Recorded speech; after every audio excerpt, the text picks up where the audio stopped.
Dans cette vidéo, on va aller voir ensemble ce qu'est le pick-up dans toute sa complexité et toute sa profondeur. On va se nourrir pour ça de lois mathématiques, très simples, et en définitive de véritables données d'hôtel. Je suis Jean Laherrer, revenu manager et fondateur de RMD Technologies. Si tu veux suivre du contenu sur le revenu management, abonne-toi et pose tes questions en commentaire. Pour commencer, nous allons définir le pick-up.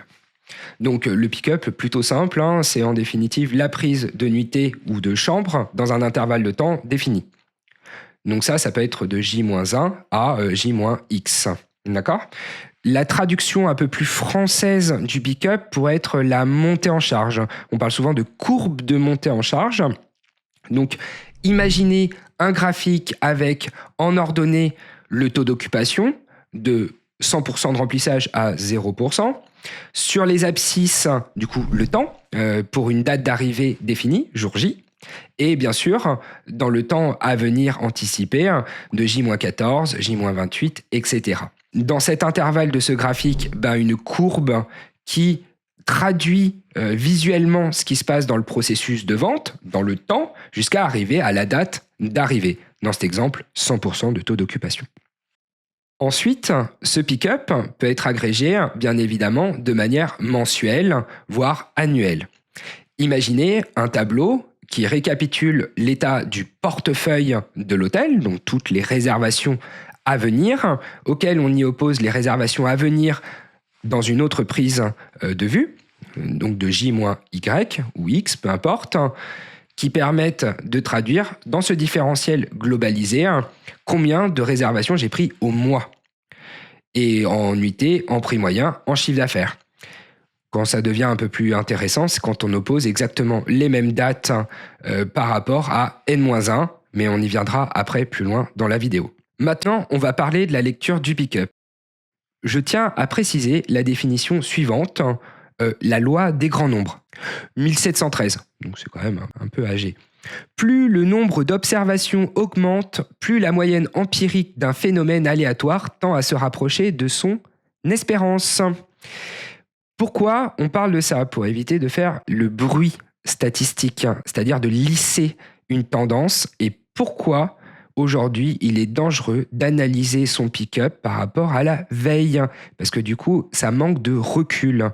Donc imaginez toujours notre graphique de montée en charge.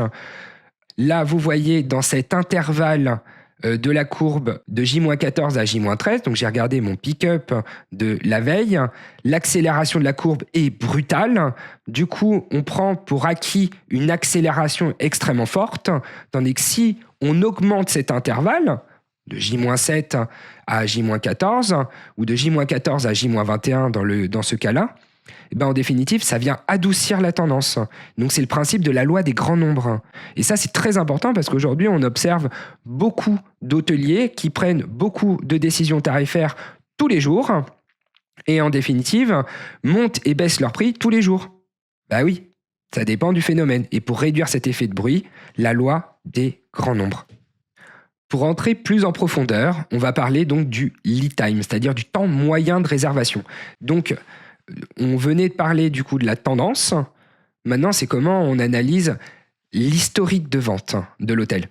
Donc, vous voyez sur ce graphique les réservations d'un hôtel pour juin 2025 et juin 2024. Sur les abscisses, tout le temps et toutes les prises de nuitée dans le temps qui ont constitué le remplissage de ce mois-là. Vous observez de manière extrêmement visible que le gros des réservations de cet hôtel s'est fait presque un mois à l'avance, ce qui est énorme au passage. Et aujourd'hui, si on trace ce lead time, c'est-à-dire la distance entre la date de réservation et la date de séjour, on retrouve la vraie forme de la demande, sa gravité naturelle. En complément, sur le lead time, pour remettre une piqûre de rappel sur la loi des probabilités, j'aime bien citer Henri Poincaré, calcul des probabilités 1896, donc bien avant l'aérien.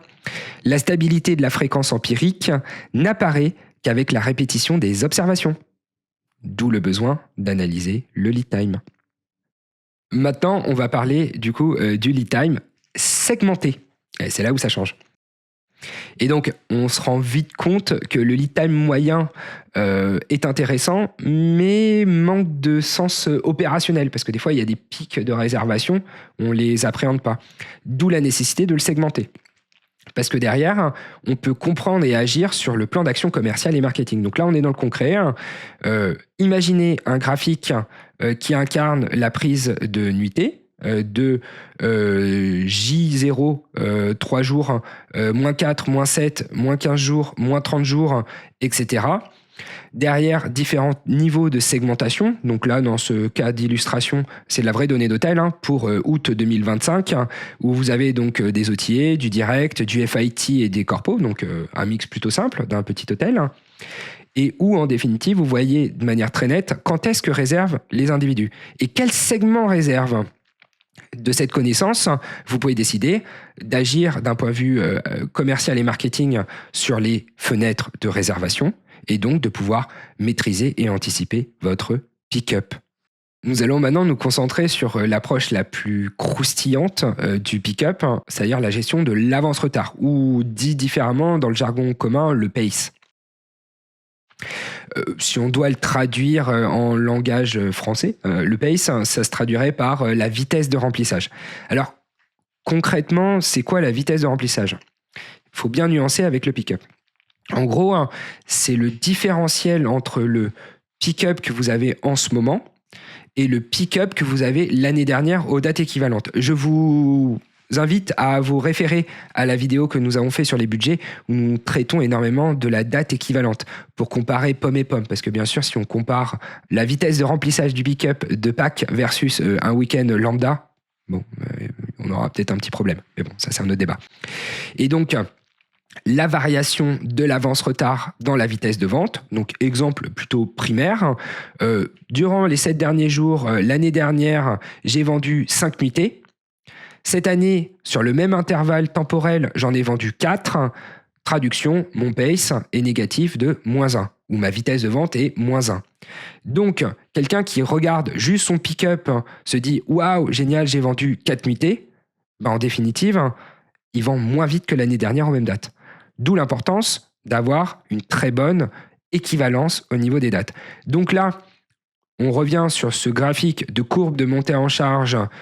En bleu foncé, le pick-up de N-1 traduit dans cette courbe. Donc c'est forcément, elle a une fin.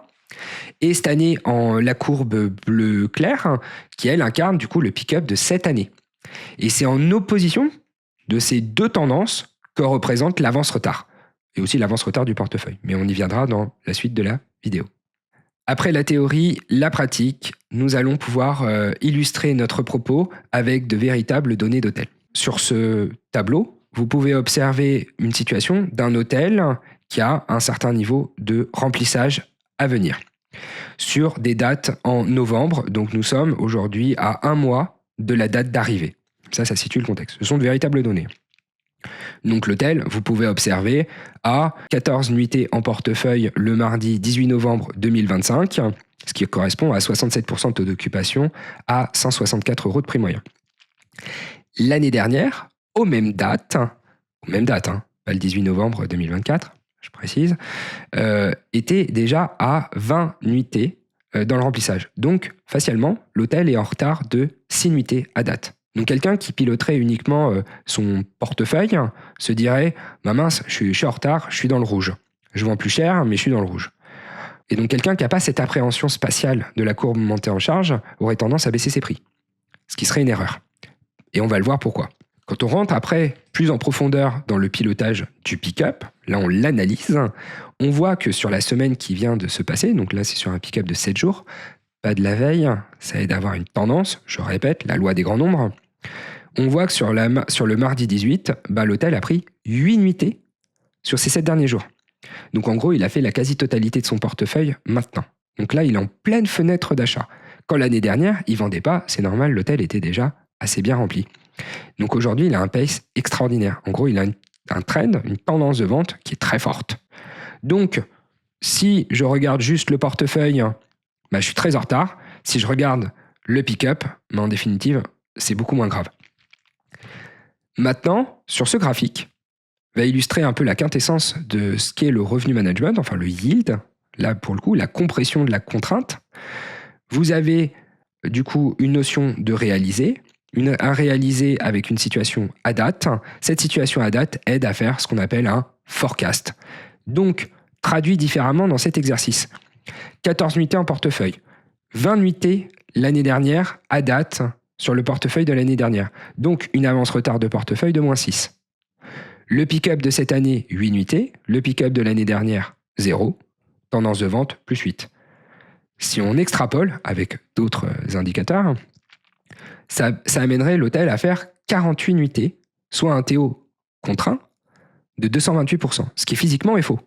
C'est-à-dire l'hôtel pourrait remplir à 2 fois sa capacité d'inventaire.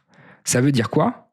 Ça veut dire qu'en définitive, je vais refuser 2 fois ce que je peux comme volume.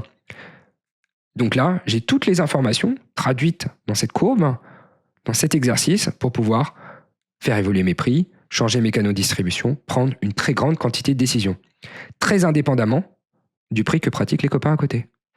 Donc pour conclure, donc vous l'aurez compris, le pick-up, 1, c'est un intervalle de prise de réservation entre 2 temps. 2, la loi des grands nombres, c'est peut-être bien de prendre une grande amplitude dans la prise de réservation et pas de faire au jour le jour, pas uniquement en tout cas. 3, de comprendre la profondeur d'analyse du lead time pour comprendre les tendances d'achat. Ce lead time, plus il est segmenté, plus vous êtes précis dans votre plan d'action et dans vos éléments. Et après, concrètement, comment on pilote de l'avance retard dans son pick-up ou le pace. Voilà, maintenant, vous avez tous les éléments pour pouvoir piloter votre établissement avec du pick-up. Et n'oubliez pas, un hôtel, c'est un service, ça a une valeur, ça a un prix. À bientôt.